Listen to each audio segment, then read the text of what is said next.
So I don't generally buy mice from brands like Redgear, but I decided to try the Z1 Pro gaming mouse because the shape looked really promising and it has an Avago 3366 sensor.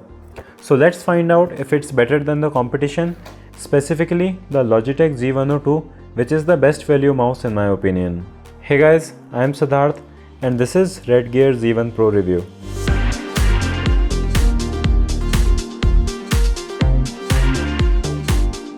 So starting with the shape, I have to say that this is the best aspect of this mouse. The shape is actually a close copy of Microsoft Intellipoint 3.0 mouse, which was known to have a really comfortable shape, and that reflects into this mouse.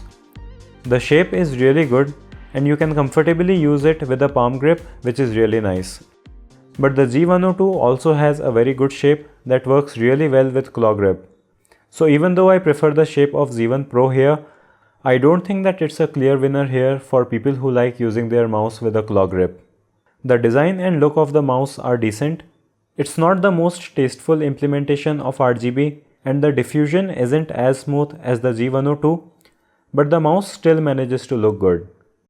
Coming to buttons, they have mentioned that they have Omron switches on the box, but the button durability is mentioned at 100,000 clicks, while with the Logitech mouse, it's 10 million clicks on the box. But in the real world, these numbers don't make a difference, and it's not uncommon for Logitech mice or any other mouse to develop issues with buttons, so I won't give an advantage to G102 here. However, the clicking action on Z1 Pro is very odd.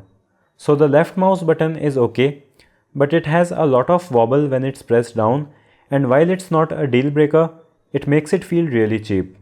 The bigger problem is the right click, which requires noticeably more force to be pressed, and that just gives me a very odd feeling when using this mouse. You have two extra buttons on the side, but compared to G102, they have a lot more travel before they get activated, so even though the position is fine and they work well, they feel cheap. You also have a big DPI cycling button on top, which is very easy to press, which is good. But for some reason, they felt the need to mention that this is a DPI button with this cheap font, which doesn't look good. The scroll wheel is very good, the size is great, the scroll steps are light, but the G102 just has one of the best scroll wheels on any mouse. You have a button on bottom that lets you toggle the RGB on and off, and I actually find it to be a really good idea and something that I would like to have on higher end mice. It also says that it can change some lighting mode, but I wasn't able to find out how to do that, and it's just an on and off switch.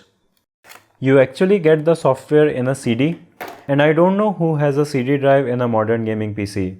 I actually didn't have a CD drive in my home, as even my older gaming PC doesn't have it, and this wouldn't have been a problem if the software was downloadable on their website, but it wasn't. So I sent an email to the Redgear support and they gave me the software after 5 days, so I'll link it in the video description if you are facing the same issue.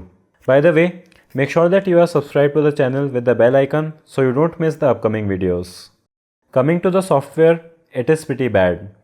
You do have options to customize lighting, and even though I don't care a lot about these, half of the 4 or 5 effects you have look cheap, but there are some good effects too. The button and macro customization was what I found to be a complete deal breaker for me. You have very few options when it comes to reassigning the extra buttons on the mouse. You just have this small list of options, so you can't assign any key you want on these buttons like other gaming mice.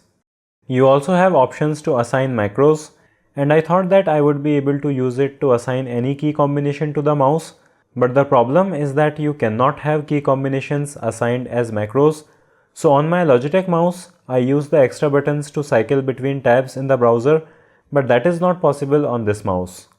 Now you may be able to use it for gaming, as that doesn't always require a combination of keys, but not being able to assign a combination of keys to the extra buttons is just unacceptable for me.